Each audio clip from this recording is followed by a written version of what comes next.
palavra, né? Para o Senhor preparar o nosso coração para as glórias de Deus. Ele está aqui, Ele quer falar conosco. Amado Deus e Pai Celestial, nós te agradecemos, Senhor Jesus, por estarmos aqui nesta oportunidade, nesta noite, Senhor. Venha aqui falar com cada um de nós. O teu servo que aqui é declaro, Jesus, venha aqui falar com cada um de nós nesta noite. Vem usar o teu servo, Jesus, que vai fazer a sua palavra nesta noite. Ela possa vir de cada necessidade desta noite. Abençoa o coração de cada um que aqui está, para que possa receber a palavra. E em nome de Jesus nós te agradecemos. Eita glória. Aleluia. Paz do Senhor, amados. Pode tomar o seu centro.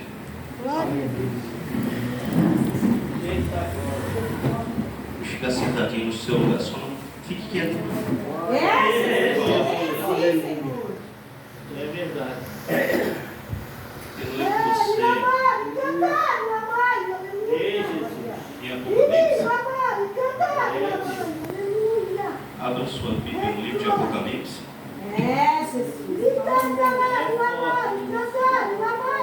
Pode deixar um pouquinho aberto. Glória a Deus. Só um pouquinho de escrever, que eu não lembro muito bem as coisas. Mas o Espírito Santo é que vai ensinar vocês. Eu apenas vou falar. Aleluia. No capítulo 2 de Apocalipse, alguns versículos, e após o capítulo 22 também. Meu Deus, é forte. O capítulo 12. Escreve ao anjo da igreja que está em Éfeso. Isso diz aquele que tem na sua destra as 7 estrelas, que anda no meio dos 7 castiçais de ouro. Eu sei as tuas obras e o teu trabalho, e a tua paciência, e que não podes sofrer os maus, e puseste à prova os que dizem ser apóstolos, e eu não são, e tu os achaste mentirosos, e sofrestes, e tens paciência, e trabalhaste pelo teu nome, pelo meu nome, e não te cansaste. Tenho, porém, contra ti, que deixaste o teu primeiro amor. Lembra-te, pois, de onde caíste, e arrepende-te, e pratica as primeiras obras, quando não brevemente a ti virei e tirarei do seu lugar o teu castiçal, e não, se não te arrependeres. Meu Deus, é forte. O capítulo 22 de Apocalipse também.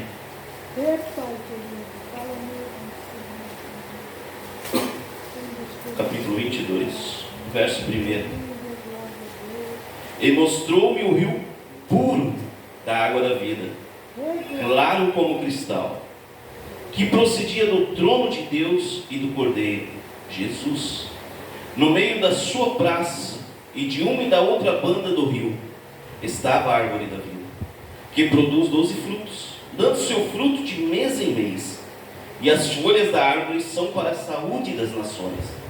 E ali nunca mais haverá maldição contra alguém, e nela estará o trono de Deus e do Cordeiro, e os seus servos o servirão, reverão o seu rosto, e na sua testa estará o seu nome, e ali não haverá mais noite, e não necessitarão de lâmpada nem de luz do sol, porque o Senhor Deus o alumia, e reinarão para todo o sempre. Amém. Amém. Glória a Jesus.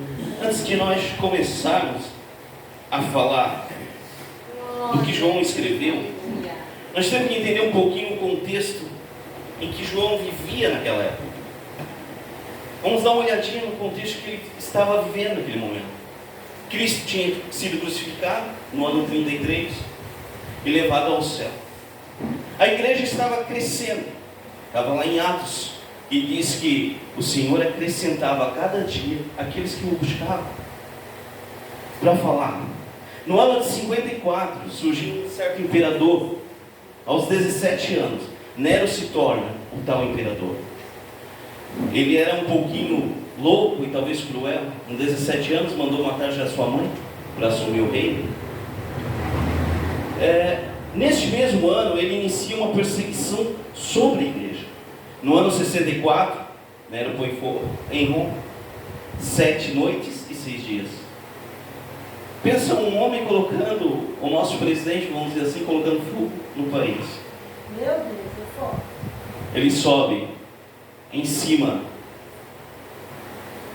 do alpendre do seu palácio, com uma roupa de artista, tocando sua lira, e olha aquilo tudo pegando fogo. Isso é um homem que tem condições de levar uma nação para frente? Não tem como, né? Esse incêndio, ele destrói 10 bairros dos 14 que existiam em Roma. 4 dos que sobraram são, a sua maioria, vividos por cristãos e judeus. E nesse momento ele coloca a culpa nos cristãos. Ele diz: ei, foram os cristãos que colocaram fogo em Roma. Então começa aí a maior perseguição que houve de todos os tempos no cristão. Em 66 chega em Cesareia o general Tito para acabar com uma rebelião que os tais zelotes começaram, porque esse tal de Nero simplesmente sacrificou um porco no templo de Deus. Então você já vai entender onde eu quero chegar. Nós já vamos ver o que já está acontecendo no nosso mundo atual. Meu Deus, é forte. Havia sido profanado. Em 68, Nero é deposto pelo Senado e se suicida. No ano 70, a rebelião está fora de controle e esse tal general Tito invade e destrói completamente Jerusalém. Mata alguns cristãos, mata muitos judeus. Então, nesse ano acontece também a maior diáspora, ou melhor, a maior fuga de uma nação. Poucos judeus ficaram ali. A história conta que só os mais pobres, aqueles que não tinham nem terra para ficar, eram servos, eram escravos, muitos já doentes. É verdade, aleluia. Então o povo volta a se reunir como nação. Somente em 1940, quando a ONU se reúne e vota se Israel seria ou não uma nação. Até o último voto, o voto de Minerva, vamos dizer assim, foi de um brasileiro chamado Oswaldo Aranha. Ele que deu o voto de Minerva, que tornou Israel uma nação novamente. Então pense, foram mais de 1.800 anos para Israel voltar a ser uma nação. Aleluia. Em Santa Catarina tem muitas cidades muito mais velhas que Israel hoje em dia. São 74 anos de nação. Um povo que tem mais de 4.000 anos de história, com 74 anos como nação, como um povo escolhido. Mas voltando ao ano 70, Tito Vespasiano inaugura o Coliseu em uma festa de 100 dias. Mais de 10.000 crentes cristãos foram mortos. Alguns empalados, outros colocavam peles de animais em cima para que os leões viessem e devorassem. Eram encharcados com pinche e colocavam nas cidades pegando fogo.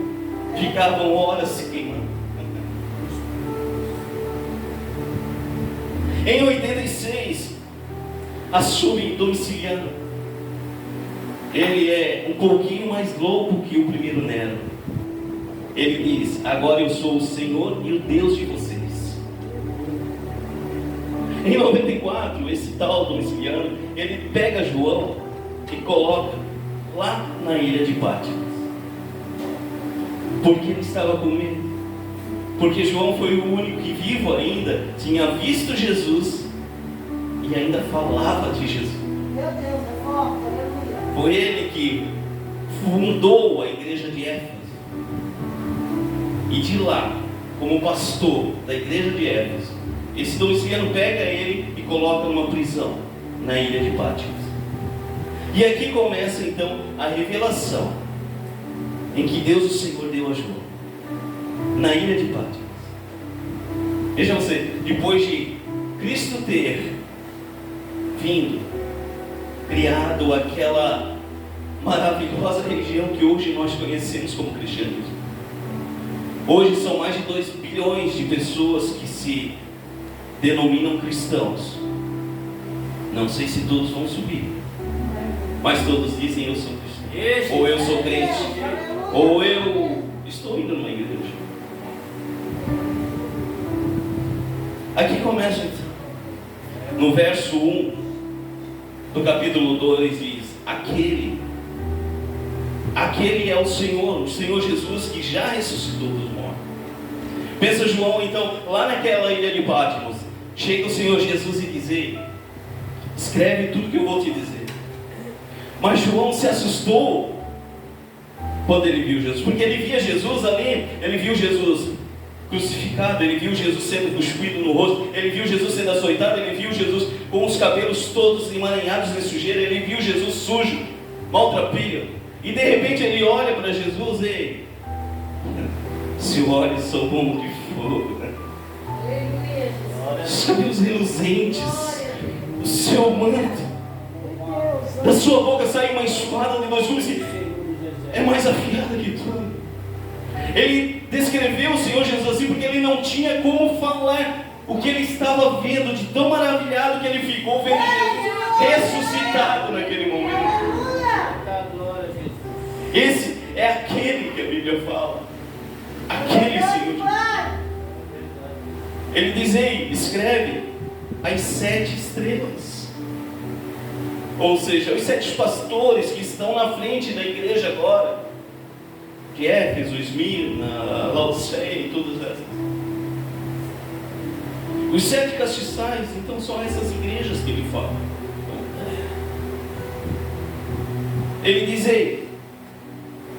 eu conheço as tuas obras, sei que tu tens feito tudo de coração puro, aberto. Tens pregado, tens cantado, tens dizimado na igreja, tens pregado para as multidões, tens falado do meu amor. Tu cuida da igreja muito bem, faz tudo, mas tu deixaste uma coisa que é a mais importante que eu quero. Esqueceste do primeiro amor. Quer dizer, tu estás tão acostumado aí na igreja, aos domingos, que o teu carro se bobeava em sozinho. Tu estás tão acostumado a fazer os cultos, até canta bonito, louva, alguns até choram quando você prega,